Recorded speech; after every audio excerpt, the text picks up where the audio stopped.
자, 시작하겠습니다. 안녕하세요. 잘 지내셨습니까? 안녕하십니까. 네. 저번에 첫 방송이 나갔었는데, 어떠셨어요? 첫 방송을 보면서. 너무 부끄러웠습니다. 너무, 그 현타가 너무 심하게 와가지고. 근데 양명 씨는 표정이 너무 좋더라고요. 표정 부자. 그래서, 그 모습을 다 확대하고 싶었는데, 제가 그걸 캡처해가지고 여기 위에다 띄워놓겠습니다. 그리고 현빈 씨가 네. 잘했다고, 전달력이 진짜요? 좋았다고 진짜요? 하는 평가가 있었어요. 저는요? 아니, 바로 부정. 저희 와이프가 1편만 봤기 때문에 2편을 아직 안 봤어. 아 진짜요? 네. 좋겠다. 잘했다 그러고 나는 왜 이렇게 고개를 숙이냐고 아, 그러는 거야. 네, 또.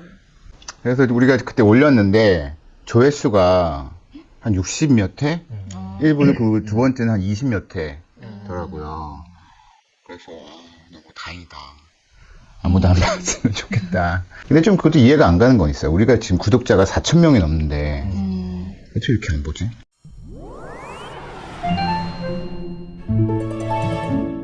그냥 뭐 바로 소식으로 들어가시죠. 혹시 첫 번째 소식은 남경 씨가 전해주시겠습니까? 네, 제가 준비한 소식은 저는 유시스에서 1월 7일자 기사인 분산에너지법 울산 부유식 해상풍력의 날개 단아라는 기사를 준비해 왔습니다. 네. 그래서 이 기사에서 다루고 부유식 있는 게 해상풍력. 네, 맞습니다. 네. 분산에너지법과 그리고 부유식 해상풍력인데요. 먼저 이 부유식 해상풍력에 대해서 설명을 드리자면 우리가 보통 생각하는 풍력 발전기는 저는 제주도가 딱 생각이 나는데 보통 너른 들판 그리고 해안 근처에 많이 있지 않습니까? 근데 부유식 해상풍력 발전기는 바다 한가운데 둥둥 떠 있는 형태입니다. 근데 뭐 그렇다고 해서 완전히 표류를 하면서 떠다니는 것은 아니고 바다 아래에는 강력한 쇠사슬로 고정을 해 놓아서 이제 떠 있는 형태가 되는 것입니다. 이 부유식 해상풍력의 장점이라고 하면 일단 바다 이 안쪽에 있기 때문에 강한 바닷바람을 에너지로 전환을 하는 것으로서 고밀도 바람 에너지를 이용할 수가 있고요. 또 고정식 해상풍력을 사용할 경우에는 수심 50m가 한계인 반면 부유식은 60에서 70m가 넘는 깊은 바다에도 설치가 가능해서 고정식은 뭐예요? 고정식에 대해서도 설명을 좀 해주셔야 할 것 같은데. 부유식은 바다의 안쪽에 그러니까 바다에 이렇게 떠 있는 형태인데 고정식은 그 바다 밑에부터 기둥이 이렇게 설치가 돼서 이렇게 떠 있는 것은 아니죠. 바다에 깊숙이 이렇게 뿌리를 받고 있는 것으로서 그렇기 때문에 수심이 이제 50m 정도가 한계인데 부유식은 이제 둥둥 떠 있으면서 그 아래가 케이블로만 연결을 이렇게 거니까. 고정을 하고 있어서 그렇게 형태가 다른 것입니다. 그래서 동해 바다가 수심이 깊잖아요. 네, 맞습니다. 또 동해 바다도 그런데 또 대한민국은 삼면이 바다이기 때문에 이 부유식 해상풍력기를 사용하면 그 여러 곳에서 또 이렇게 사용을 할 수가 있어서 그런 강점이 있고요. 또 입지 제약에서도 땅에 하는 것이 아니다 보니까 입지 제약에서도 상대적으로 자유로워서 대규모 풍력 단지를 조성할 수가 있다고 합니다. 맞습니다. 사실 제가 이거에 대한 기억이 있는 게 네. 한번 저희가 사는 지역에 풍력 발전기를 산 쪽에 설치를 하려는 그런 움직임이 있었어요. 그래서 처음에 사람들은 그거에 대해서 반감 별로 없었어요. 근데 나중에 어떤 소식이 알려지냐면은 소음. 맞습니다. 소음이 발생을 한다. 그래서 그게 뭐 잠깐 한 번 나는 소음이 아니라 24시간 계속 소음이 나니까. 맞나요? 저주가에 그게 사람이나 뭐 동물한테 안 좋을 수 있다. 그건 뭐 아직 확실히 밝혀진 건 아니지만 그런 주민들이 좀 반대가 있었던 걸로 알고 있어요. 네, 맞습니다. 그래서 제가 좀 이렇게 찾아온 마지막 장점이 이제 인근 주민에게 끼치는 그런 소음 공해 문제도 비교적으로는 적은 편이어서 그런 장점들이 많은데요. 단점이라고 하면 어떤 게 예상이 되시나요? 바로 걱정되는 게 아까 파도나 태풍 같은 게 세면 막 고장나지 않을까? 막 이렇게 넘어가지 않을까? 그런 거. 예. 특별히 단점은 잘 모르겠는데 뭐 안전 조업 관련된 안전 문제 같은 건 없나요? 그렇죠. 그 어선들과 네, 다 연결이 되는 게 어쨌든 이렇게 태풍에도 어떤 자연재해에도 이렇게 튼튼하고 안전하게 지으려면은 역시 비용이 많이 들겠죠. 이렇게 수천 톤이 넘는 구조물을 바다에 띄우는 자체도 이제 되게 좀 진화한 기술인 것 같고 또 이게 떠내려 가지 않도록 강하게 계속 안전과 이렇게 강력하게 하려다 보니까 비용이 많이 이렇게 초기 투자 비용이 많이 든다고 합니다. 그래서 보통의 기존의 그런 고정식 해상풍력이 같은 경우는 메가와트당 5, 60억 정도의 비용이 필요하다면 보유식은 70억에서 많게는 100억 원까지도 이렇게 초기 투자 비용이 들 수가 있다고 합니다. 그러면 우리나라의 보유식 풍력발전소가 어디에 있죠? 이제 추진을 하는 단계. 아직은 하나도 없어요. 네, 아직은 전 세계적으로도 이 케이스가 많지가 않고 지금 울산시가 이제 우리나라에서는 지금 대표적으로 이렇게 추진을 처음 하고 추진하는 거다. 있습니다. 그러면 그 네. 비용이 사실은 뭐 추정치라고 볼 수가 있겠네요. 아직은 네, 설치한 적이 맞습니다. 없어가지고. 네. 오히려 그런 거는 네덜란드가 되게 강국으로 알고 있는데 풍차니까. 해상도 좀 많이 하지 않을까요? 해외 사례가 있나요? 네, 해외 그- 사례가 있습니다. 이제 김부겸 울산시장에서도 이제 울산에 이거를 추진하다 보니까 이제 방문한 곳이 포르투갈입니다. 포르투갈의 해상풍력 단지를 방문을 했고 포르투갈의 경우에는 약 25메가와트 규모의 전력을 생산해내고 있는데 이것은 연간 2만 5천 가구의 전력을 공급할 수 있는 규모라고 합니다. 그래서 울산시는 현재 울산 동쪽 해안가로부터 60km 떨어진 바다에 해상풍력 발전 단지를 개발하기 위해서 추진하고 있는데 지금 이곳의 발전 용량이 약 6기가와트에 달할 것이라고 예상이 되고 있습니다. 그게 6기가와트가 딱 와닿지는 않는데 그게 얼마 정도의 크기 전기 사용량일까요? 네. 이는 570만 가구가 사용할 수 있는 용량으로서 이제 세계 최대 규모가 될 거라고. 570만이요? 우리 울산시 인구가 100만이 네. 되나? 조금 넘죠. 그 정도 되는데. 와, 그럼 부산이 한 500만 되지 않나요? 부산도 한 3, 4번 모르겠습니다. 굉장한 규모네요. 네. 그래서 이제 분산에너지법과 그래서 부유식 해상풍력이 어떤 연관이 있는지 이제 마지막으로 설명을 드리면 될 것 같은데요.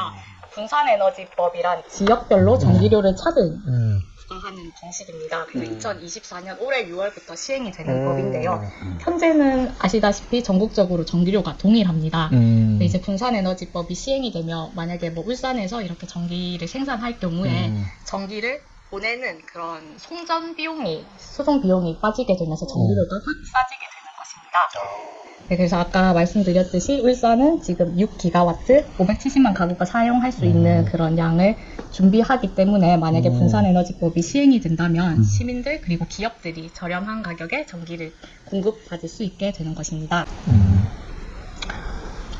계속 말씀하시죠. 네. 그래서 이제 마지막으로 지금 해외의 여러 기업들이 울산 부유식 해상풍력에 관심을 많이 가지고 투자를 많이 하고 있는 상황입니다. 그래서 시에서도 적극적으로 추진을 하고 있기 때문에 저희는 이제 앞으로 부유식 해상풍력 사업이 어떻게 진행되는지 관심을 가지고 계속 지켜보면 좋을 것 같습니다. 응원하겠습니다. 이거는 직접 쓴 거예요? 기사예요? 제가 써온 거예요. 정말요? 와, 두 분 진짜 많이 준비하셨다. 약간 전기료 얘기 나와서 든 생각인데, 지난 시간에 우리가 전기료 캐시백이랑 도시가스 캐시백을 소개했는데, 네. 혹시 가입하셨나요, 두 분? 네, 저 저는 가입했습니다. 네, 저 가입했어요. 저도 도시가스 캐시백은 가입을 안 했었어요? 오늘 가입하겠습니다. 근데 그걸 가입을 하고 나니까, 그 보일러도 안 틀게 되고, 이거 스위치도 다 끄게 되고, 아까 내가 좀 생활한 게 바뀌었어요. 맞아요. 좀 그러지 않으셨어요? 저희- 아끼게 되는 것 같은데. 돈 받고 한번 해봐도 좋을 것 같네요. 얼마 받았는지. 수익 공개. 좋습니다. 그 분산에너지법이 시행이 되나요? 네, 그거는 2023년 6월에 이제 법 제정이 됐고 6월부터 시행이 되는 법입니다. 2024년 6월부터요? 네, 시행을 2024년 6월. 올해 6월부터 시행이 된다. 그러니까 뭐 그것 때문에 우리 울산 전기요금이 싸질지 안 싸질지 그런 내용은 없죠. 그 부유식 풍력 발전에 따라서 나중에 싸질 수도 있다. 그런 내용인 거죠. 일단 만약에 분산에너지 지방에서 생산한 거에 대한 그런 송전의 비용이 빠지는 것이다 보니까 울산 인근 지역에 뭐 경주만 하더라도 그럴 수도 있겠다. 네, 맞아. 그러니까 이런 인근 네. 지역에서 하면 저희가 상대적으로도 값싼 가격에 받을 수가 있고 또 해상 풍력이랑 뭐 수소라든지 울산이 신재생 쪽으로도 많이 지금 준비를 하고 있어서 그런 비용들을 저희가 생각을 한다면 좀 싸지는 것을 기대할 수 있지 않을까 싶습니다. 알겠습니다. 재밌는 소식이었던 것 같아요. 유익했습니다. 유익했습니다. 네, 그 다음은 제가 한번 얘기를 시작해 볼게요. 두 분께 먼저 질문으로 한번 시작을 해보겠습니다. 우리나라는 뭐 기름 한 방울 안 나오는 뭐 그런 나라라는 말이 있잖아요. 네. 그래서 뭐 에너지를 아껴 써야 된다 이런 얘기 했는데 우리나라는 산유국일까요? 아닐까요? 상유국입니다. 오, 되었어. 산유국인 줄 알았어요? 아니요. 왜 선생님? 영화 제목 모르세요? 대치광고? 못 봤는데 재미없다고 하던데. 그 산유국이 맞아요. 그 우리나라가 95번째 산유국이에요. 우리나라를 산유국으로 만들어준 것이 무엇이냐면은 동해 가스전입니다. 그래서 오늘 제가 준비한 테마랄까 주제는 동해 가스전 소식이에요. 그 동해 가스전이 1998년도에 수출에 성공을 하고 나서 2004년도부터 이제 천연가스와 초경질유를 생산하기 시작했습니다. 초경질유는 제일 가벼운 거예요. 가스와 같이 나오는 그런 기름을 초경질유라고 하는데, 그래서 2004년도부터 생산을 해서 2021년도 12월 말까지 한 2년 정도 전까지는 생산을 하던 시설이었어요. 그래서 17년 동안에 이 천연가스와 초경질유를 생산을 했고, 우리가 투자한 금액은 1조 2천억 원인데 회수한 금액은 2조 6천억 원. 1조 2천억을 투자해서 2조 6천억을 회수를 했으니까 경제성은 있네. 네, 굉장히 좋았던 사업이었죠. 그리고 그때 당시 그 설계는 삼성중공업이 했었고 이거의 이제 건설은 현대중공업이 했었어요. 근데 그 전에는 우리가 이걸 해양 플랜트를 했던 경험이 없었는데 이걸 처음 하면서 우리가 이 경험을 쌓게 되고 해외에도 진출할 수 있는 정말 기반이 됐던 아주 어떤 우리나라의 국부를 상징하는 존재였던 것입니다. 근데 그럼 이게 중단된 게 매장량이 다 바닥이 드러났기 때문에 멈춘 건가요? 네, 이걸 이제 다 고갈을 했고 이제 사업성이 더 이상 나오지 않았기 때문에 21년도 말까지로 채굴을 중단을 했던 건데, 그래서 이제 버려진 존재로만 알았던 이 동해가스전이 새롭게 부상을 하게 된다는 소식입니다. 박수 쳐야 되는 거 아닌가?